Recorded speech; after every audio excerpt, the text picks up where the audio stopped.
Hello and welcome to the Dune Minute Podcast, your place to dive deep, minute by minute, into the cinematic adaptation of Frank Herbert's world of Dune. I'm one of your hosts, John. And I am Zach. And we are back on a Friday, wrapping this week up. Happy Friday. It is a happy Friday. You know why it's a happy Friday? We're getting our fourth word of the week on today's episode. You know, I was missing it a little bit. You know, there's a lot of action, and I love the action, but you know, sometimes you miss the dialogue. Sometimes you do. Yeah. Well, I hope it's a good word. We'll see when we get there. Okay. But yesterday we left off with a wheeze, or the start of a wheeze. Yes. So let's get into it. We're talking about minute 139 through 140 of Dune Part 2 by Denis Villeneuve from 2024. Ah, yes, that one. We left off with the top of Vladimir's pasty ass head and the that he was giving off. We get, some more of his wheezing, and we see Vladimir looking up at the one thing he's wanted this whole time, the empty throne. Which is a little bit of a departure from the book Baron. Because he does not necessarily want the throne in the books. He just wants control of the throne. He would rather have Fade on the throne and him controlling Fade. Yeah. Nonetheless, in Denis Villeneuve's movie, we see Vladimir feebly trying to climb the stairs while Fade is walking behind this line of Sardaukar, and he just kind of looks over at his uncle. One remark on this. Okay. They did a damn good job of making Stellan Skarsgård look like he's almost dead here. Yeah. Because you kind of see like this very briefly when the Baron looks up at the throne, just how gaunt, pale, and his his eyes are drooping and they're all red, and it's wonderful makeup right here. It's something that really struck me as like, this is very good. It's very good. But yeah, Fade just kind of looks over at his uncle, and you can almost see in his face he's like, I don't give a shit about you anymore.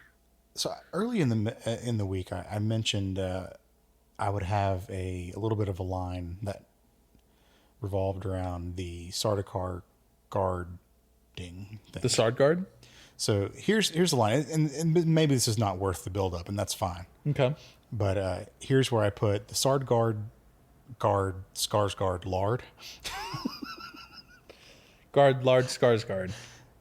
Guard large Skarsgård. Yeah. All right. Yeah, that's it. Okay. What's another Skarsgård?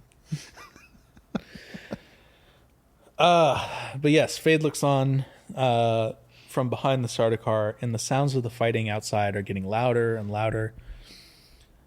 And the Bashar is kind of stepping forward, and he's having a moment of kind of staring everything down. And it's just thuds and shouting. That's all we're hearing here. Yeah. A lot of staring.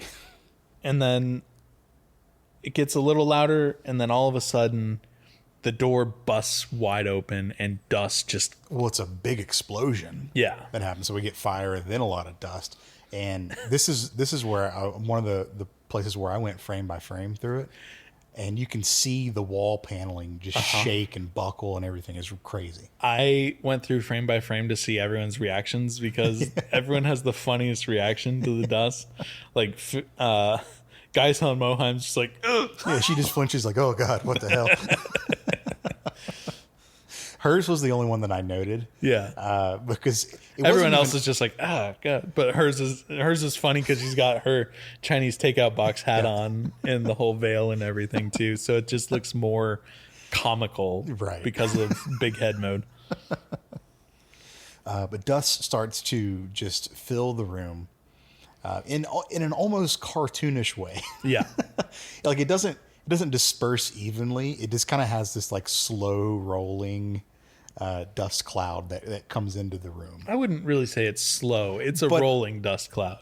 There's a very clear point of division between the dust cloud and the not dust cloud. Yes. And then we get our word. Sardaukar! It wasn't worth it. No, it was not.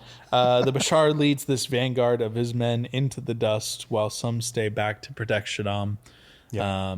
And they advance forward. We get a nice little like pike action almost Yeah. from their swords, which is cool. I hope they have a good fight. it's not long because we hear the sounds of fighting get quieter and quieter. We hear a couple loud kind of screams as the camera's pushing in on Shaddam's face. Who's just staring still. Yeah, Christopher Walken does a really good stare. And A little bit slack-jawed here. Just a little bit. Just a little slack-jawed. Yeah. And our minute ends with some figures appearing out of the dust. We get a nice little music build here, and we see some folks start to really kind of emerge from this dust. It's not a Sardaukar uniform. No. Because if you're pausing on the last frame of the minute, let's talk about that just for a second. Okay. So it's not a Sardaukar uniform, but we do see the long black robes.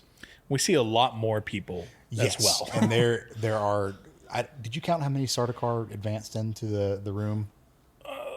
I can. 1 second. 1, 2, 3, 4, 5, 6, 7, 8, 9, 10, 11, 12, 13, including the Bashar. Okay. There's a lot more than 13 people. There's in a this lot crowd. more than 13. Look, I think it's fair to say Fremen, who are advancing forward out of the dust. Actually, it's the Undertaker, and he's got a steel chair. I fucking knew it. What a twist. What a twist. It's a lot. 1996 when the Undertaker. This is one of the biggest like dun dun dun like moments Yeah. of our show, because what a perfect cutoff for a week. Fantastic cutoff for a week to lead into a week with a guest. A guest, you say? A guest I do say. Okay. Who is this guest? This guest is a friend of ours. Her name is Liz. She, in the last year, has started reading Dune, has watched both Dune movies, and is now a convert into Dune fandom. And I'm very excited to have her on for a couple of reasons. One, I was the one to convert her to Dune fandom. But two, if you think we're nerds, she's a big nerd. Shame. Yeah, she's very, very intelligent. So very excited to get a more like, hopefully academic view of this interpretation of Dune and everything, instead of just our dumbass jokes. So I'm also very excited to have Liz on. And I want to specify, when you said in the last year, we mean from 0 to fucking full beans. yeah, like never heard of or watched Dune or read Dune before. Now she has read all of the core. not all of the core. She's read. She has yet to read Chapter House. Okay. Which I don't blame her, It's fine. because reading Dune, Messiah, Children, God Emperor, and Heretics all in the span of like, I think she started reading them in like November. Yeah, that's Until impressive. now, that's a lot of Dune. So she's going to come next week and just blow us away with knowledge, hopefully anyways. Yeah. So super excited about that.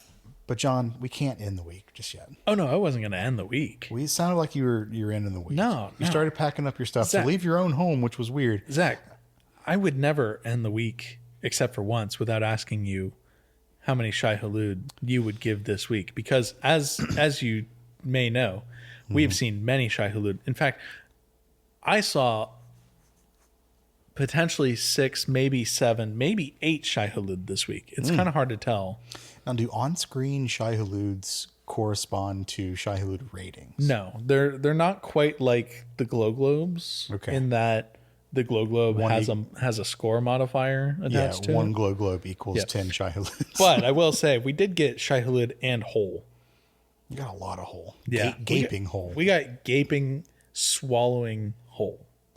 Yeah. Which, I mean, those videos are hard to come by, but the ones that are out there are good. So you treasure them. That's really what I'm saying. Yeah. This was a good week, man. The most action-packed week, at least in the last 100 minutes or so. I will take your word for it. No, I believe you. Actually, exactly in the last 100 minutes or so. Because the harvester attack about 100 minutes ago? It was about, I think this season it was episodes 36 through 40. Perfect. Okay, cool. So, well, thank you, Denis, for spacing it out that way. Being for us. consistent with that. Yeah, I know, right? Crazy. So, I mean, we got lots of action. It was light on the dialogue, which typically we... Light on the dialogue. My brother in Christ, we had 4 words. Yeah, it was light on the dialogue. Yeah, they were episodes 36 through 40. I just went back and checked. Nice. Really good stunt work for the ground, like hand-to-hand combat stuff. Really, really good stunt work there. We didn't Shout really out talk to about, Roger Yuan. Yeah, we didn't talk about it a whole lot, but I do want to highlight like all the flips and kicks and everything that Chani was doing. Really good stuff. And of course, as we've said many times, we got Hole on Main. So I have to come in with a extremely solid 7.625. 7.625. 7.625. Any particular reason why the additional 0.625? Because it was light on dialogue. A little too much action for my taste. Okay. Stunt work was great, and we could have used more Hole on Main. Can always use more Hole on Main. Yeah. I would give it a solid 7 this week. Okay. Yeah. We got Happy Stilgar. We got Stilgar having the time of his life riding Worm. I wonder what he's listening to. What more would you want? What is he listening to in his Zune? I'm assuming they use Zunes here. Don't Stop Me Now by Queen. That's a good one.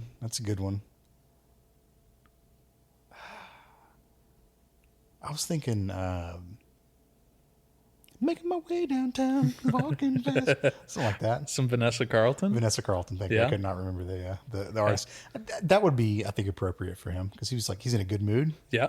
Yeah. Just fucking making his way down through the Sardaukar. Yeah. Or it could just be a wake me up inside. Some Evanescence, hardcore Evanescence in there. No. He's too happy. So it's got to be something like pump, get you like fucking riled up, or Pump Up the Jam. Pump Up the Jam. Oh man, what a great one! Song that, well, and this is not Pump Up the Jam, but a song that always gets me fucking hyped is "The Pot" by Tool. Always gets me hyped up. Yeah. All right. So maybe that's what I would be listening to. I mean, if I was riding Shai Hulud through the deserts of Arrakis, yeah, I feel like Tool would be the most appropriate music. It's good. Some Tool or some Dream Theater. Yeah. Some Rush, some Styx, some Genesis. Jefferson Airplane. Anything David Bowie. We're taking this on way too long. Yes. Okay, so 7 for you, 7.625 for me. The main reason I chose a 6.25 because I want to see how Martin puts it into his graph. Just to fuck with him? Yeah. All right, cool. 7.14878. Figure it out, Martin. All right, cool, man. Well, let's end this here, and we will be back next week with Liz for a very exciting week. We're gonna have some stuff to actually talk about next week too, I just feel like, drag episodes out. Well, I feel like I have to go back and like read the book between now and then because I know she's gonna come loaded with stuff. Mm-hmm. I've seen preliminary notes. Okay, great. All right, well, we will see y'all then. John, do you want to do the outro? Because you get mad at me when I do it. I don't get mad at you. You're just bad at it. All right, well, Blue Sky, DuneMinute.com. We're email, DuneMinute@gmail.com. Reach out. See you. Bye.